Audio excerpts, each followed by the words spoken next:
Hey folks, coming up on Roland Unfiltered, broadcasting live from Las Vegas, Nevada on this Friday, April 19th, 2019. Attorney General Barr, he clears Donald Trump of obstruction of justice. It must be nice to have white man privilege. We'll break it down, of course, with our all-star panel today.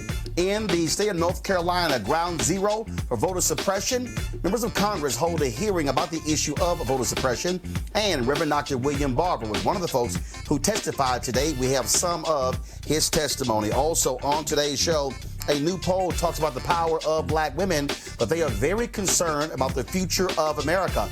We'll show you those poll results. Also, this dumbass, crazy-ass white man literally wants Howard University to move because he wants to be able to walk his dog and it should be a dog park. You have lost your damn mind. Wait until I show you what this colonizer has to say. All right, folks, also tomorrow is April 20th, and that is Cannabis Day in Washington, D.C. Big Cannabis Festival happening here. We'll talk with the founder of the festival about the legalization and the opportunities for African Americans when it comes to the issue of cannabis. Also, folks, a stunning video. Police in Connecticut shoot an unarmed, innocent young black woman, fired 12 shots into her car. She's still hospitalized. We'll tell you exactly what took place. And also, Laura Ingraham, why does she keep sitting here messing with people? And Chrissy Teigen does not play. She called her a white supremacist.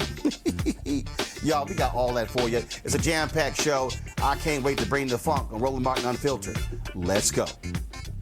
He's got it. Whatever the biz, he's on it. Whatever it is, he's got the scoop, the fact, the find. And when it breaks, he's right on time and it's rolling. Best believe he's knowing.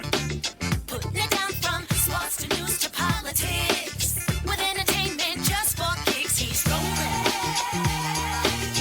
It's on go, y'all. It's Roland Martin, rolling with Roland now. He's funk, he's fresh, he's real, the best, you know he's Roland Martin now.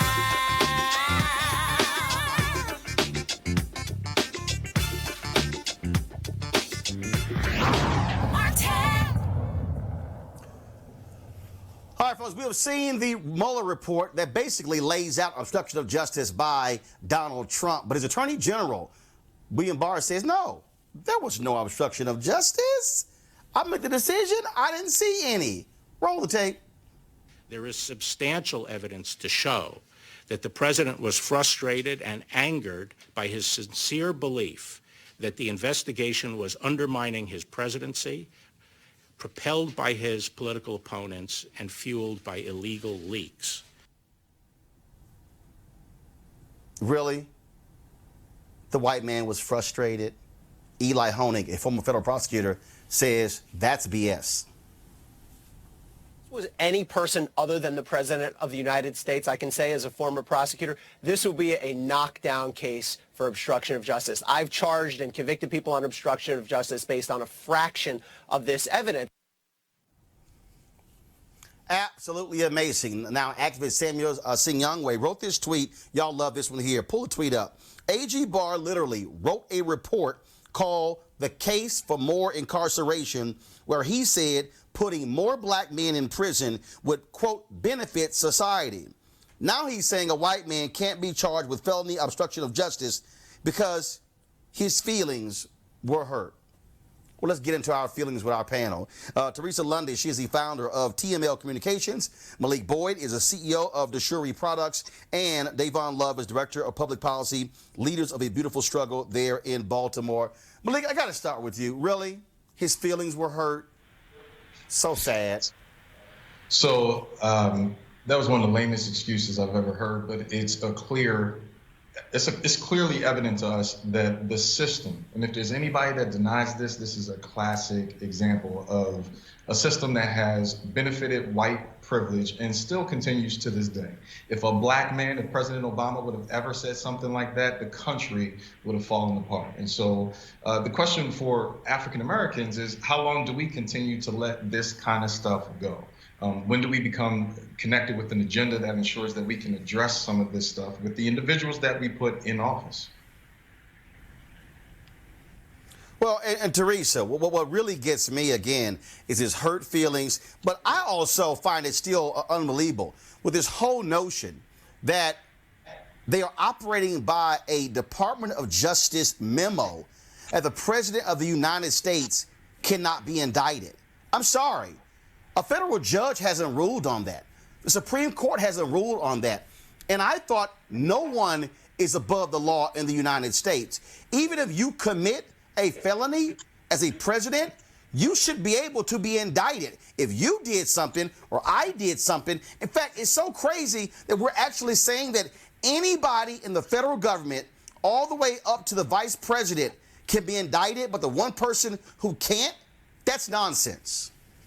Absolutely. And I think everybody needs to take an education lesson on the Constitution and how our judicial system actually works.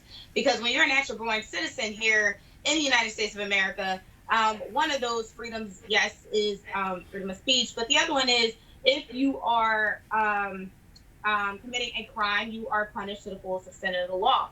And so, you know, when I heard that, I was a bit baffled because what makes the president, outside of being who he is, you know, a leader of the free world, but not someone who should be exempt from it. So we have to really start looking at what we're saying to the public, what's real and what's fake, and really start to understand the basis and the notions of where that's coming from. Because if we keep pushing that type of blasphemy out there, we will probably be in a worse state than we are now in terms of finding the truth and delivering justice when needed. Well, and in fact, Davon, I want to go to you next, and I want to tie in the story out of Baltimore with this very discussion. The cops who killed Freddie Gray, those cops, none of them went to jail, not a single one. Yet the black man who set a car on fire, they're going to jail for several years. And if I compare that case in Baltimore to what we're seeing with this notion of Donald Trump, and this is not just Donald Trump. That memo could have applied to President Barack Obama, could have applied to President Bill Clinton. And so you had this memo that was written, but still, I find it unbelievable because that you can say that, well, because the president is so busy, they can't be indicted. No, if you do wrong, you should be indicted. And the vice president, cabinet members, generals, all these folks, they can be indicted and not him. And what Donald Trump did, and his whole idea that, oh, well, you know, his people didn't follow through on his orders. Donald Trump tried to obstruct justice. It is undeniable. And you have two systems for those in power, those who are not. Those guys in Baltimore are going to prison for several years, and those cops who killed Freddie Gray are still walking around getting paid, Davon. Absolutely. I mean, I think that there's tremendous amounts of cynicism in the general public about whether or not we actually have a system that's fair. Now, many of us have known for years the criminal justice system is a system that protects those with power and money. And so what we see with the president is that he is able to use all manner of legal machinations in order to protect himself and his interests in ways that folks that aren't president of the United States, folks that have significantly less power and influence, have at their disposal. And so I think it's important for us to think about what message, beyond just the politics of it, because I think the other panelists and you have done a good job of talking about the politics of it in terms of federal government politics. But I think it's also important to think about what message does this send, right, to the average American citizen about the nature of the criminal justice system. And what this does is just it furthers the idea that has been growing, I would say, over the past few years, given all, the uprisings, the issues around police brutality becoming more mainstream. What this story does is that it gives credence to the fact that we live in a society based on racism and white supremacy, and that those that hold that kind of power are able to protect themselves from the state in ways that disproportionately undermine the humanity of people of African descent, people of color. Well, and a thing that also I find to be real interesting when you look at how Donald Trump operates. Don McGahn was the White House lawyer who's the White House general counsel. When he went before Bob Mueller, Malik, was instructed to tell the truth. He could have been prosecuted for perjury if he lied. If you want to see how this Trump White House operates, Don McGahn went to work for a law firm after he left the White House. The Trump campaign, they're penalizing his law firm. There's a story on Politico right now where one Trump advisor said, why in the world would you want to put your enemy on the payroll? They literally are penalizing him because not only would he not lie for Trump when he was ordered to, he wouldn't lie to Bob Mueller, and Trump and his people are upset because he wouldn't keep lying for him. It's interesting because you tied in the Baltimore case with Freddie Gray. And I think we can tie it up really simple. The badge, the road, or the elected office, the burden of being in those spaces does not supersede the burden that justice has to be spread out equally and equitably. But time and time again, it's being proven that the system does not work for those who do not have the resources or have darker hue of skin. And we're now seeing a boldened use of this system. And I think Trump is doing well to teach America a lesson for those who have declared that this does not exist. We're looking at it live on center stage. Teresa, Steny Hoyer, the number 2 for Democrats in the House, he said that, we really should not be pursuing impeachment. Congresswoman Alexandria Ocasio-Cortez, she said she is going to sign on to Congresswoman Rashida Tlaib's petition calling for impeachment. Now you have Senator Elizabeth Warren. She says Congress should launch impeachment proceedings against Donald Trump. I don't understand why Democrats right now are running scared. You cannot convince me. There is no way you could convince me that if this was a president named Barack Hussein Obama, even if the Republicans only control one chamber, there is no doubt in my mind that they will be clamoring for impeachment proceedings if this report happened under President Obama. A lot of things has happened since the 2016 election, and it looks like the only courage that is happening from the Democratic Party is from the younger membership outside of Elizabeth Warren, who's running for presidency, who's going with the talking points. But I think what we really need to start to understand that when we start saying, let's impeach the president, we also need to make sure that, it's a firm impeachment with some sustainable value to it. So yes, if it was Barack Obama, I do believe everybody, on the Republican side would just be raising their hand without getting the facts. But of course, since we are dealing with our America, which is right now, that we are also seeing, pretty much those negative connotations of what happens and how they're weighing against their own elections, because people don't know if Trump is going to win in the next cycle. So I think everybody right now is playing the cautious card. and hopefully, they'll make the right decision if impeachment is the right thing to do for this president. But Davon, what this is about is the rule of law. And again, this is not a question of Democrat or Republican, red or blue, liberal or conservative. This president, undeniably, the information is clear. This man tried to obstruct the investigation into him. And he said yesterday, I could have fired Mueller if I wanted to. Yeah, I mean, there's a level of, absolute power that I think has really colored the way in which the Trump administration has operated. And so to your point, I mean, would make sense for Democrats to use every instrument at their disposal to check the president in terms of the way in which he's trying to wield power. I think, though, and this may be kind of an unpopular, perspective, but it's interesting in terms of the Democrats' unwillingness to, proceed with impeachment proceedings, because if you think about the United States history in interfering with elections around the world, and it continues to do so, its history of undermining elections around the world.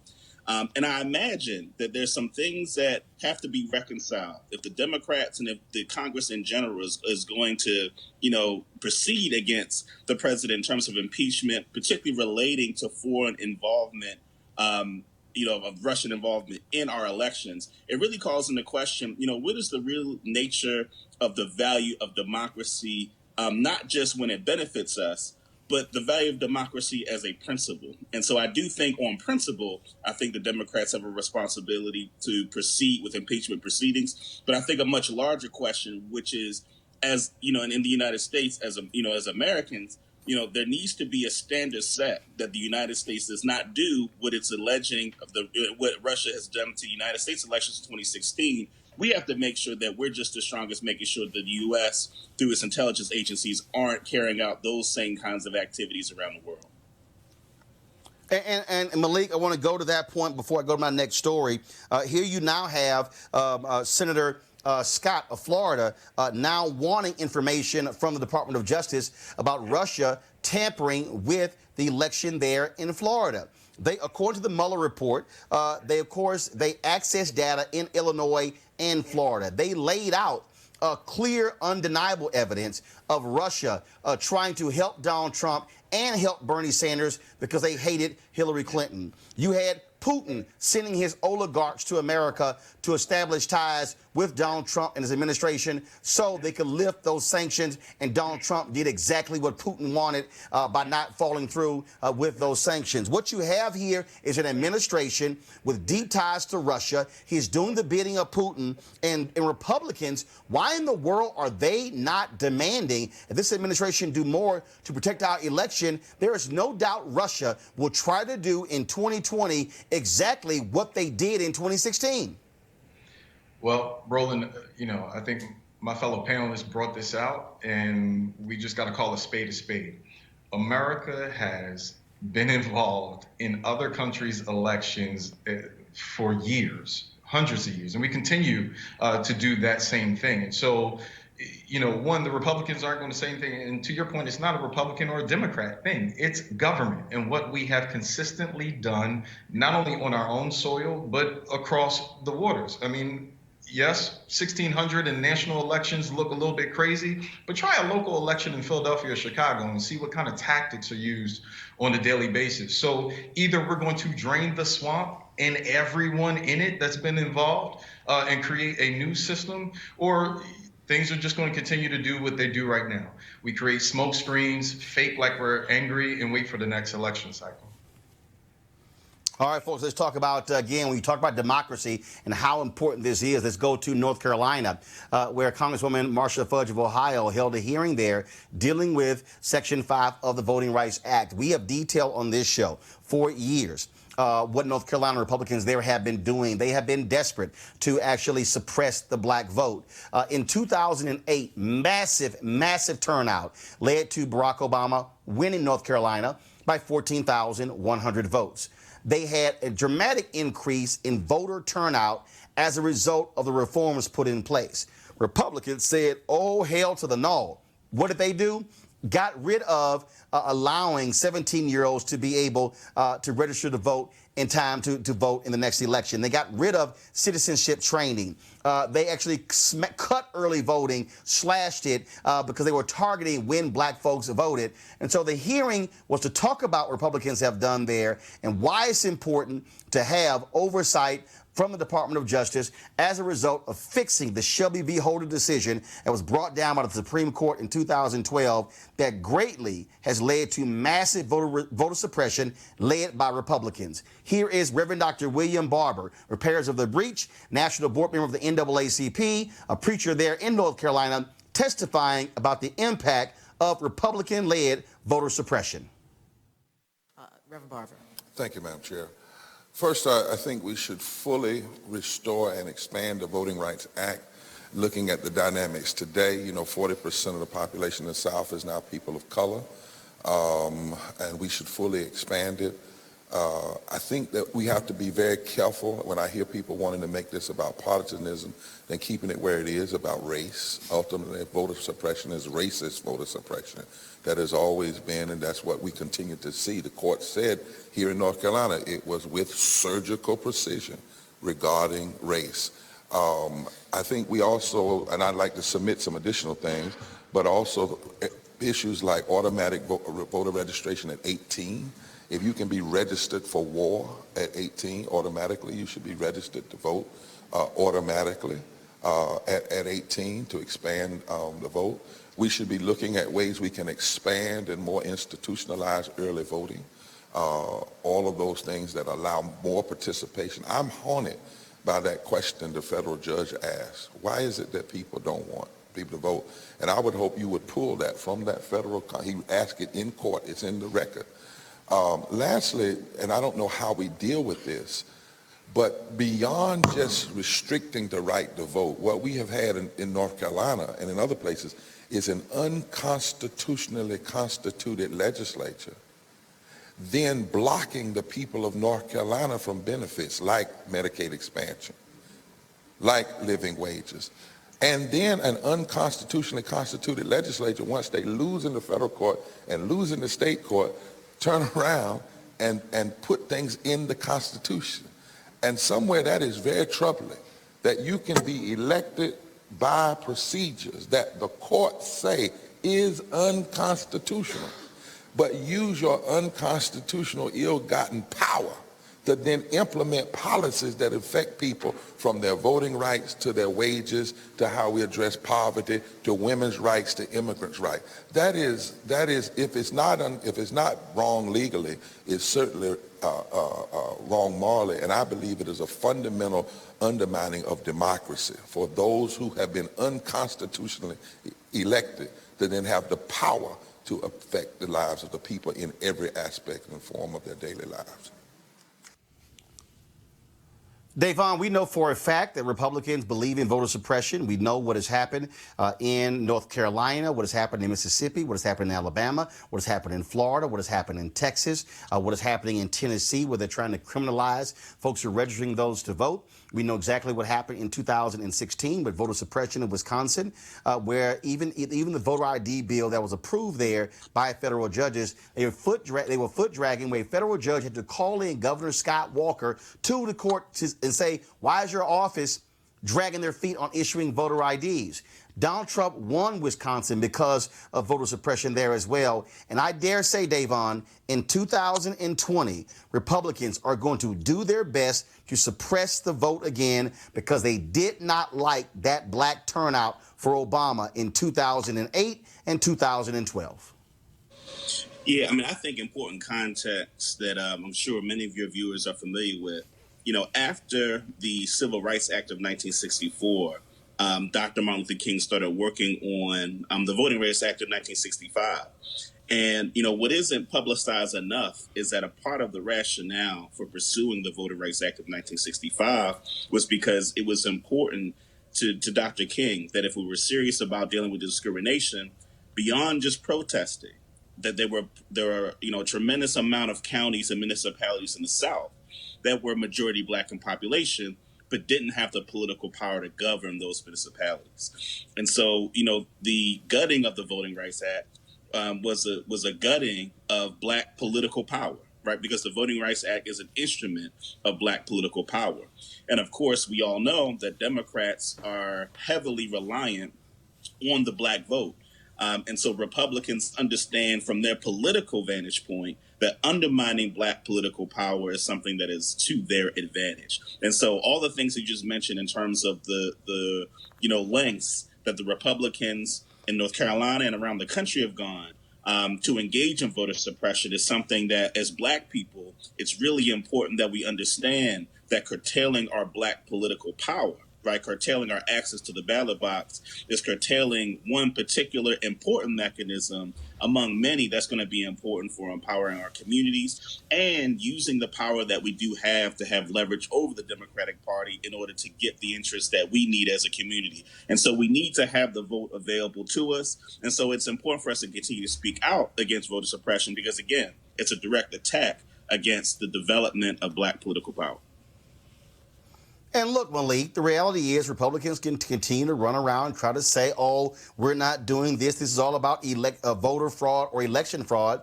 But that's nonsense. This is an undeniable attempt to target Black voters. And for Chief Justice Roberts to say, well, look at the Black turnout, that means this is no longer needed. No, the Black turnout got so high that because of Section 5 and 1965 Voting Rights Act.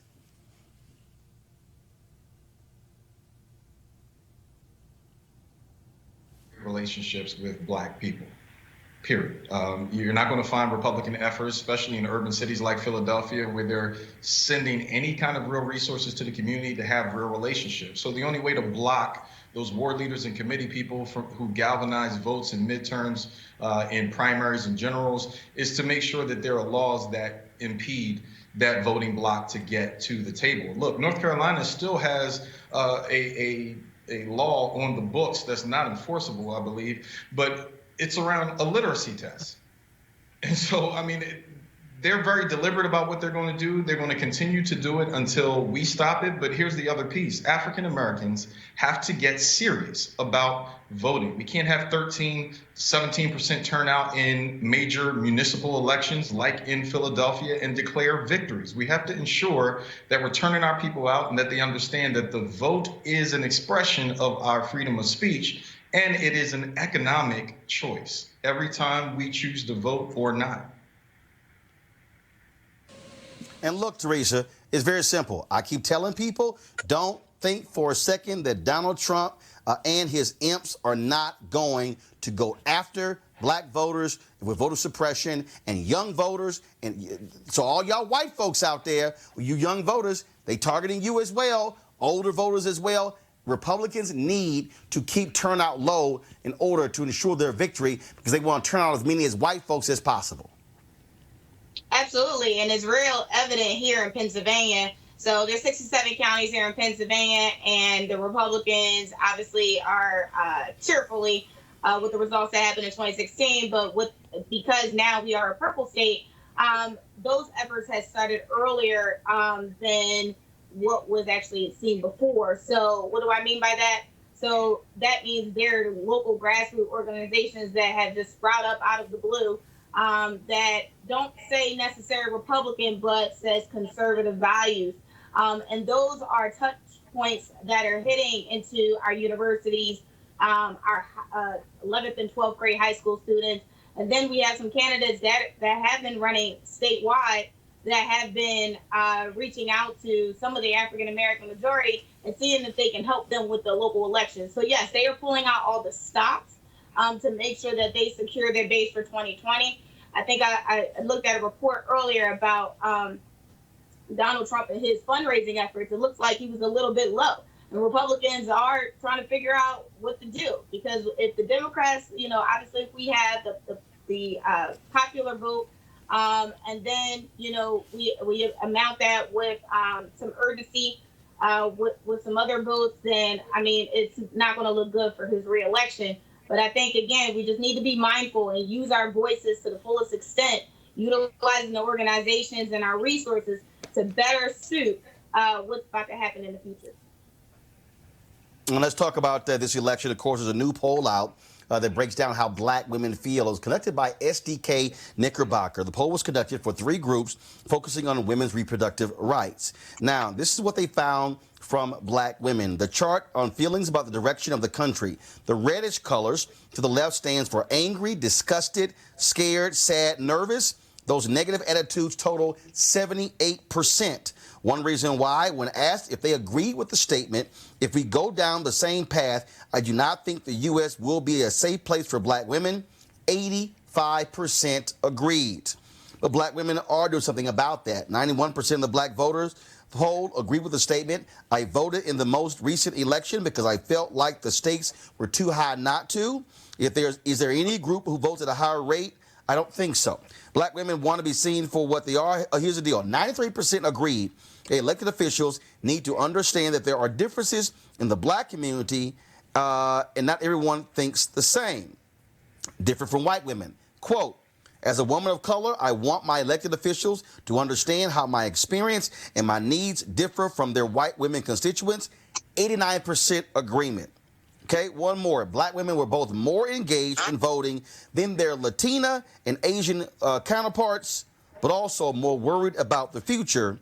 And 2 major things there. And I want to pull this story here. I was looking on Politico about the effort that Senator Elizabeth Warren is making towards black voters. And I'm going to go to Teresa, then Davon. So, Teresa, Elizabeth Warren is getting a lot of attention from black activists for her very specific policies dealing with the issue of racial inequality. And so, look, if you're a candidate, you better be speaking specifically to what black women want to hear, and I dare say what black men want to hear as well, because there was a 6-point gap, a 9-point gap between black women and black men for Democrats, not only in 2016 with Trump, but also in 2012 between Obama and Romney. Teresa, you're first, then Davon.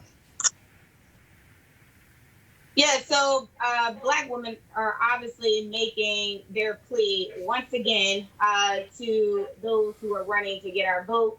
As the studies and the polls have been showing that, yes, some of those disparities, the equal pay wage, the gap within that, some racial disparities, the women in prison and the dignity that happens within that. So most of these criminal justice issues that need to be reformed should be reformed. But I think some of the issues that we are having in terms of kind of getting that word out is really just kind of talking points. So for me personally, I'm not seeing any candidate outside of, especially the ones that have experience and, are sitting in the Senate, are really, expressing what they have done legislatively in their past about, dealing with those African-American issues. But yet they want to get on the campaign trail and say something different because they are running. So for me, I'm high hopes for those who want to do something. But again, I'm looking for a little bit more than lip service. Yeah, Davon, I think, when you look at this in terms of how black women feel, candidates better be smart speaking to those issues. But I do want to ask you, though, this poll is dealing with black women. I have been saying for the last several years that Democrats better really pay attention. I get black girl magic. I get into targeting black women. But there's an issue there. There's a gap there between black men and black women voting for Democratic candidates. And black men are saying, I want to hear you speaking to me as a black man as well. Davon, what are your thoughts on that? well, so a few things. I think the first is that there's a history of black women really serving as the backbone in terms of the political organization amongst black folks throughout our sojourn here in the United States. So you think about like the Montgomery Improvement Association, you think about someone like Joanne Robinson, who kind of was the operator of the machine that was the Montgomery Improvement Association that was, involved in the organizing that dealt with segregation down there. And so, there's history all over the United States like that, where you have, colored women's clubs, that were big parts of creating political organization. And many of the remnants of those political machines exist today. And so I think the data from the report that we're referencing just shows really the remnants of the political organizing that was really the bedrock of that. Now, to your point about the gap between Black women and Black men in terms of voting, I do believe if we really look at mass incarceration and the war on drugs, and we look at the particular impact it had on the social fabric of the Black community, if you think about the way in which Black men were essentially ripped from many of their families as a result of the policy of the war on drugs, it goes to show that there's certain kinds of issues that wouldn't get talked about or wouldn't get included in the mainstream of the Democratic Party, because unfortunately a lot of Black men have been, marginalized in this society in a particular kind of way. Not to say that Black women aren't marginalized, but to say there's a particular kind of way that Black men are marginalized that I think has undermined the real nature of our participation. And so I think one of the things that we need to be doing as Black folks in our relationship to the Democratic Party is demanding that they speak to more issues that impact a broader swath of our community. The reason we see such low voter turnout, particularly in urban cities where you have 10% of the electorate turning out, is because the Democratic Party establishment has not really backed candidates that really talk about some of the things that we're actually getting to now. So now we're talking about police brutality, we're talking about mass incarceration and racial inequality, but all that has happened under the backdrop of major uprisings and protests and challenges to the Democratic Party establishment. And so now we have this runway to talk about issues that otherwise haven't been talked about. And so using the machinery that Black women have laid the groundwork for politically, and then infusing more issues that impact broader swaths of our community, I think is the way forward. Malik, again, I think that if you look at this polling data, when you hear what Black women are saying, they're very concerned about the future. I think that is very much about Trump, his appeal to white nationalism and this whole white fear that is driving so much of the conversation today. Yeah, and so Davon brought up a good analogy. He talked about clearing the way through the protest and some of the upheaval to ensure that there's a runway for these candidates. But I would caution us not just to clear the runway, but to check the flight plan, because we're electing these officers and sending them on and in the sky, and then they're changing the flight plan. And so we get a lot of talk, a lot of what we would just call rhetoric in the space. 84% of Black women said too often the candidates running for office do not acknowledge their issues and what matters to them the most. And then you saw the Democratic Party come behind it with a seat at the table.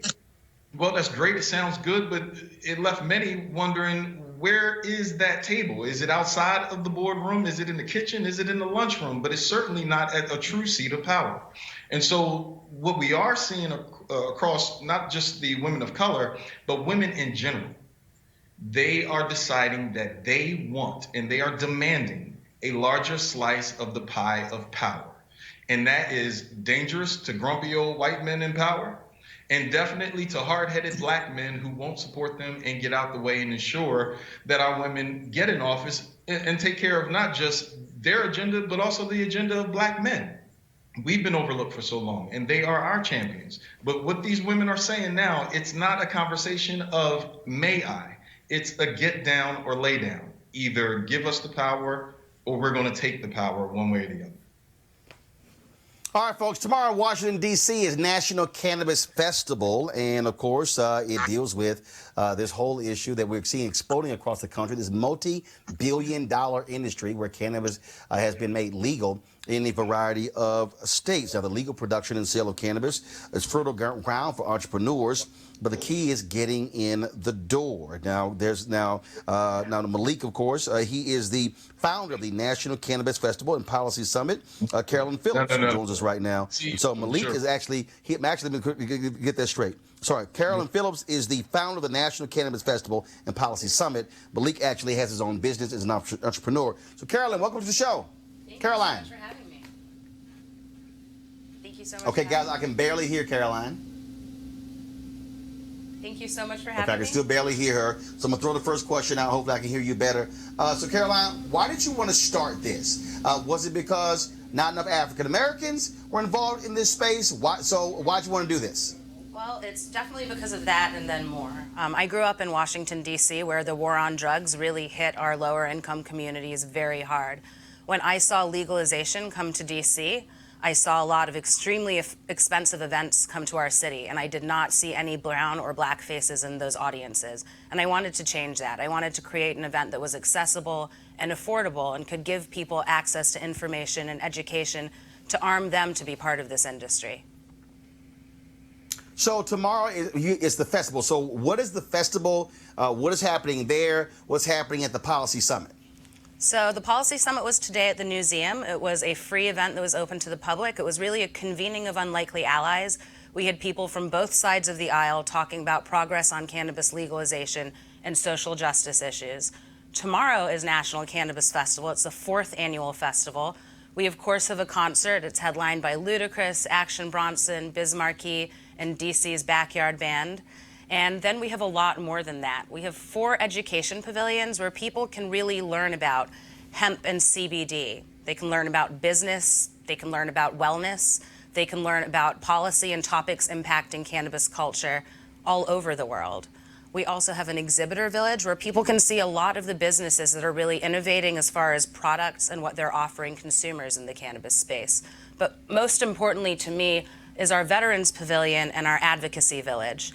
In our Veterans Pavilion, members of the armed services, veterans, reservists will be able to gather and talk about how they use cannabis for wellness, possibly as an alternate to harmful opioids. And in our Advocacy Village, we'll have 32 of the nonprofit groups that have been leading the charge on cannabis legalization, exhibiting, talking to folks, educating them, and hopefully arming them to return to their communities and keep the fight alive. So Malik, so many African Americans obviously have been impacted by the nation's drug wars, but when you look at the folks who are profiting right now, they don't look like us. You started your particular business. Is that what the genesis of it was? That like, look, if we were hurt by it before, we should be benefiting by it now. Partly that, and the fact that 2 years ago, our office was ground zero for quite a few dispensary conversations in Pennsylvania. And I got a chance to see the numbers firsthand, and also where the slices were being given to and sent to. And so, look, at DeShuri, we were intentional. We said that we wanted our executives to be minority. We wanted our investment group and the investors that we took on to be minority. We wanted our employees to be minority. And all of those things have come to pass. It's not a Band-Aid to fix the gunshot wound that exists in this equity conversation, but rather to show that there is excellence in minority operations. We have 60,000 members of the Black farmers or the farmers group in cannabis, and Black farmers have been largely cut out of it. You're talking about 4.2%. in minority participation when we talk about levels of ownership and executive actions inside of cannabis companies. And then we watch the banking bill, quite frankly, and we're hoping that we're able to move that forward along with state standards in PA and Maryland and Georgia. But making sure that African Americans and minority businesses do not get banged at the level of transaction as it relates to our businesses. If we're not able to bank, we're not able to really sustain ourselves, because most of these investment groups have enough in the tank to wait this thing out. Most minority groups are still waiting for the opportunity to hang in there. And so I'm excited about what's happening in DC for 420. And I think around the country, minority groups are coming together to support efforts like that in legislation. Davon, there's been a lot of criticism there in your state of Maryland, the lack of African Americans with dispensaries. They felt that there should have been more protection by the state legislature, by the Black Caucus when those bills were passed. We're seeing this in other states as well. And so I think, look, at the end of the day, this is an opportunity. And I've had conversations with other individuals, Montel Williams, of course, one of our partners on the show, they had a whole crowdsourced funding deal to buy farms. This is an issue that, for African Americans, is an economic opportunity. And we should be having the conversation and be in the conversation and not be left behind when this thing is, I won't say it's right now, it's, for lack of a better phrase, fertile ground, but at the end of the day, this is not truly an industry that is already at capacity. We have an opportunity to actually be a part of this. Now, we got to be engaged, Davon. Absolutely. And you're right, about the state of Maryland, where, you had a lot of, white money really has driven the nature of licensing here in Maryland. White money's relationship, to the presiding officers and the Democratic Party leadership. And so, that's one of the things that's going to be a struggle if we're looking at getting more Black folks access to those opportunities, is that, they're competing against folks that just have more resources at their disposal. Now, one of the things that we're actually looking at here in the state of Maryland, my organization, Leaders of Beautiful Struggle, and our director of research, Lawrence Grand Prix, has been thinking about the idea so there's one conversation to be had about business opportunities. And those business opportunities can include, growing, but it can also include other auxiliary industries, the paraphernalia and whatnot. But what we're looking at is, how do we take the enormous tax revenues that are going to be generated, and how do we make sure that those are actually directed to the communities most directly impacted by the war on drugs? Because even though, it's important to look at ways to make sure that we're included on the business side, what we know is that there will be tax revenues to be generated. And in other states around the country, it was range between 50 million, to 200 million, depending on the state, depending on the tax structure. And so one of the things we're looking at is, how do we make sure that those resources don't just go to the general fund, but how do we make sure those resources are targeted at community opportunities, opportunities for the community to be empowered, whether it's through community development opportunities, whether it's through investing in, programs that can uplift people that are in those communities that were ravaged by the war on drugs. So I think that's also the other angle of this that's important to talk about, is how do we make sure those tax revenues are directed in a way where our community can be repaired from the harm that's been done.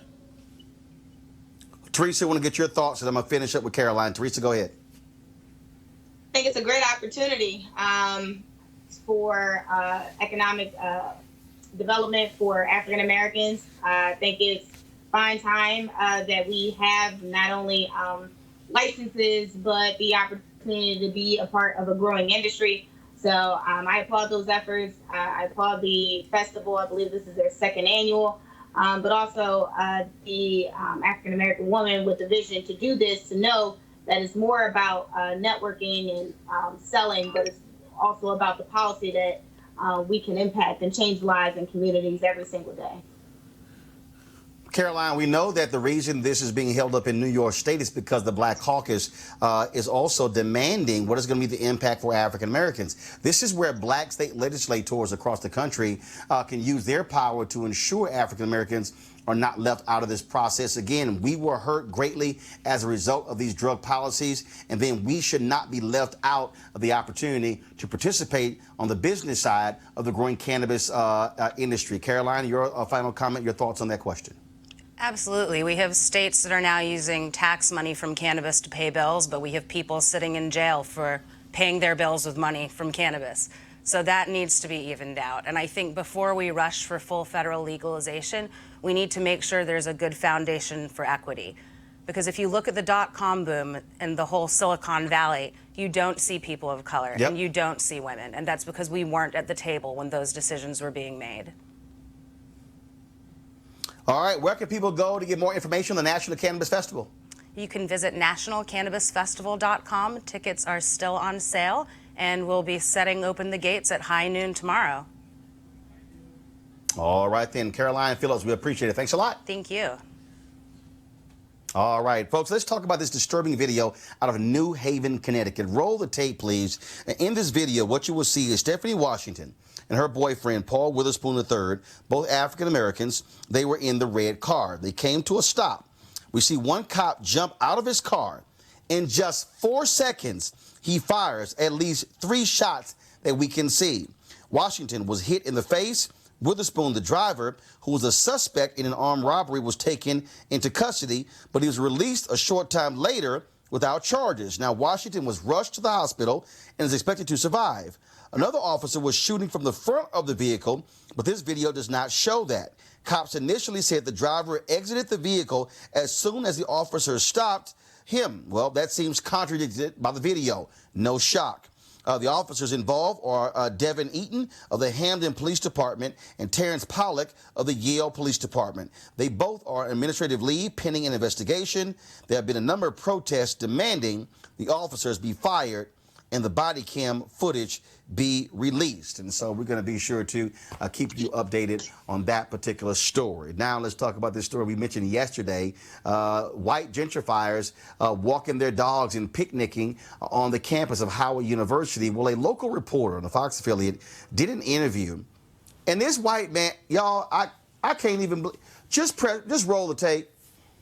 They're in part of D.C., so they have to work within D.C. If they don't want to be within D.C., then move the campus. I think we need to work together, and I don't think it should be a he or there or here. It's our community, and that's how it should be. Okay, you can come back. What? I'm sorry.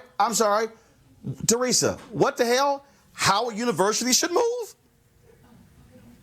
No, Howard University should move, but this is the definition of white privilege and what's going on in D.C. as it relates to gentrification. So I hear them as they say our community, but our campus and our tuition is two very different scenarios. The Howard University leadership obviously needs to address this and make sure policies are put into place since there's so much gentrification that's going on in that area. But also, I'm actually glad that the local affiliate of Fox actually did do a piece on this, because it does show the disgrace and the disproportionate devisement of what's going on with some white Americans. And so I think, again, if, Howard University needs to make sure they put a stop to this, because they wouldn't do this to the Georgetown universities or the Lands and the American University, because it wouldn't even got to the local affiliate station if that happened at their school. So there definitely has to be some policy in place to ensure the safety and security of our students. Malik, Greg Carr, of course, chair of Howard University's Afro-American Studies Department, frequent panelist on this show. He tweeted this 2 hours ago. Dogs got nothing to do with it. They go where they're taken and where they're allowed. This is all about people. And in this country, no group respects black people until they're made to. Walk your dog on HU campus and find out how much we respect ourselves, Malik. I love Greg. I'm so glad that he's a panelist on your show, and I think his tweet is spot on. Actually, if I were you, I'd love to see an interview with you, Greg, and this guy and see how that went for him. Look, this guy got 2.3 minutes of fame saying something really crazy out of his mouth. But he is a token and indicative of a greater issue, and that is, to Teresa's point, white privilege and its boldness, the fact that it is getting bolder every day. The gall to say that your dog walking has more priority than the education of any individual, let alone minorities, is absolutely insane. Let's not give him any more attention, but let's focus on what's happening with gentrification and how we can protect not just our universities, but the communities around it that support it as well. But Davon, we have to, focus on this, because what he said is what he articulated, what many people think, and it's that sort of attitude, oh, y'all should move, when Howard has been there when his ass would not move into a black neighborhood. Yeah, and I would actually take it a step further. That statement is an extension or a representation of the larger colonial mentality that is a part of the collective American consciousness, where black people are literally just objects of other people's thought experiments, where black people simply serve as commodities to be trafficked for the interest of white institutions and white folks' pleasure. And so when you think about gentrification and the way that it's happening around the country, you have like the kind of hipster kind of profile, the kind of person that is proximate enough to black suffering that there's a sense of enjoyment from being in close proximity to it, while at the same time, having interest in really just destroying communities and neighborhoods in which black people live and struggle every day for the purpose of their own enjoyment. And that's the quintessential mechanism of colonialism. And as Dr. Carr said, the way to fight colonialism is that as black people, we need to stand up and challenge when white folks engage in activity, engage in discourse that justifies the dehumanization of our people. All right, y'all, I got to end the show on this. Super white woman Laura Ingraham of Fox News was not happy that Chrissy Teigen was named to the Time Magazine 100 Most Influential list. This is what she said on her show. Well, speaking of glamorous, model and wife of John Legend, Chrissy Teigen, was also chosen as one of the 100 most influential. Now, she's also known for her vicious attacks on President Trump, and she was chosen, according to the profile, because, quote, all her life, Chrissy Teigen has liked to eat. She's not shy about that or anything else, really. Well, that's nice and innovative, I guess, eating. But did most Americans like her take on female empowerment during last week's Democrat retreat? I think it's possible to be really angry all the time. If there was one word you would help, particularly women, use more frequently, what would that one word be? F you. I'm sorry, speak of the You're very... Well, y'all, Laura was just taken aback that Chrissy would use such language. This is how Chrissy fired back on social media. I wonder if she is offended that her hero, Donald Trump, was quoted by the Mueller report as saying when he heard there was to be a special prosecutor, I'm fucked. Okay, when Trump put out tweet today with the word bullshit. So okay for Trump, white male Republican, not okay for Teigen, a black female Democrat. Keep in mind that Laura was not on the list. Teigen, feeling Laura's pain, tweeted, when Time comes out with their 100 most influential white supremacist list, I promise I won't question your worthiness. She also said that if there's a list of the 100 most influential white supremacists, Laura would be on the list. See, y'all gotta understand, Chrissy, y'all, she's of Thai and Norwegian descent, married to John Legend. Don't mess with her. I know her. She ain't regular. She'll cut you deep. So that's how it goes. All right, first of all, I want to thank Davon. I want to thank Malik as well as Teresa for joining me on today's show. Folks, I'm here in Las Vegas for the board meeting of the National Association of Black Journalists, where I'm Vice President Digital. And so we've been meeting here. Our campaign against CNN continues. We want to thank all of you who have supported us. Just an update, they, of course, Warner Media announced they're hiring an executive position that will be reporting directly to the head of Warner Media when it comes to diversity. Don't think for a second that didn't happen because we met with them. And also ABC News announced that they were hiring an executive to deal with the issue of diversity and inclusion. That announcement came after we also sat down with them.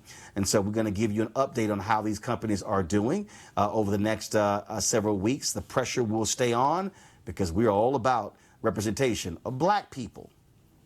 Let me say it again, of black people in the executive ranks as well as on the air as well. Also, folks, on Sunday, I'll be I'll be on the plane for half today, flying back to D.C. Married 18 years to Reverend Dr. Jackie Hood Martin. So that takes place on Sunday. Normally, I'll show you a photo, but I don't have my iPad hooked up to it, so y'all know how she looked. And so, again, I'll be celebrating our anniversary this weekend, so looking forward to that. If you want to support our Bring the Funk fan club, please do so by going to RolandMartinUnfiltered.com. Also, by the way, all of you who have given to us via Cash App, y'all got to send us your email so we can send you the promo code so you can have a discount on items that we have on our website. I'm going to let you know the first items that we're going to have on the website for sale next week that you'll be able to get a discount. Books, pocket squares, and some other items that we have. And so we look forward to that. So again, go to RolandMartinUnfiltered.com if you want to join our Bring the Funk fan club. We end the show the same way always on Fridays with a list of all the folks who are members of our fan club. If you're not on the list, send me an email and we'll make sure it gets taken care of. And so y'all have an absolute fabulous, fabulous weekend. I gotta go. Holla!